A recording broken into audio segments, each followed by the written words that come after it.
বিশ্বকাপ বাছাই পর্বে জার্মানি ও বেলজিয়াম জয় পেলেও ড্র করেছে ফ্রান্স। উত্তর আয়ারল্যান্ডকে একমাত্র গোলে পরাজিত করে জার্মানি, ওয়েলসকে 4-2 গোলের বড় ব্যবধানে হারায় বেলজিয়াম। আর ফ্রান্সের সাথে 2-2 গোলে ড্র করে 2026 বিশ্বকাপের চূড়ান্ত পর্বে খেলার আশা বাঁচিয়ে রাখল আইসল্যান্ড। পরগারমানের রিপোর্ট। কিলিয়ান এমবাপ্পেকে ছাড়া খেলতে নেমে ফিনিশিং এর অভাবটা পুরোপুরি বোঝা যায় ফ্রান্সের খেলায়। তাতে নিজেদের মাঠের সুবিধা ঠিকই কাজে লাগায় আয়ারল্যান্ড। 39 মিনিটে ভিক্টর পালসেনের গোলে লিড নেয় স্বাগতিকরা। বিরতি থেকে ফিরে খেলার 63 মিনিটে ক্রিস্টোফার এনকোনকু ম্যাচে সমতা ফেরান। এই গোলের রেশ না কাটতেই খেলার 68 মিনিটে জা ফিলিপ মাতেতার গোলে 2-1 ব্যবধানে এগিয়ে যায় ফ্রান্স। কিন্তু এই লিড তারা বেশিক্ষণ ধরে রাখতে পারেনি।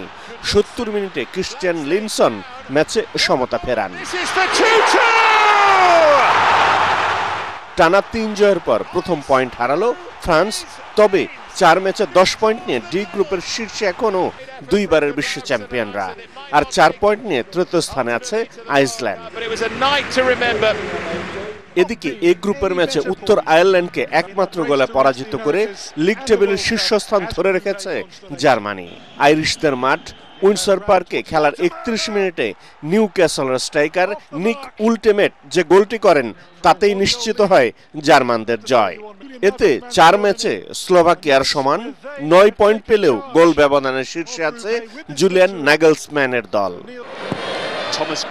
যে গ্রুপে ওয়েলসের কাছে খেলার 8 মিনিটে পিছিয়ে পড়ে বেলজিয়াম, কিন্তু সমতায় ফিরতেও বেশি সময় নেয়নি তারা। 10 মিনিট পরই কেভিন ডি বোয়ের স্পট কিকে ম্যাচে 1-1 সমতা ফেরান। 24 মিনিটে থমাস মুনিয়েরের কল্যাণে প্রথমার্ধেই তারা 2-1 ব্যবধানে এগিয়ে যায়। শেষ পর্যন্ত 4-2 গোলের জয়ে মাঠ ছাড়ে রুডি গার্সিয়ার দল বেলজিয়াম। 6 ম্যাচে 14 পয়েন্ট নিয়ে গ্রুপের শীর্ষে এখন তারা। পরাগারমান, এটিএন বাংলা।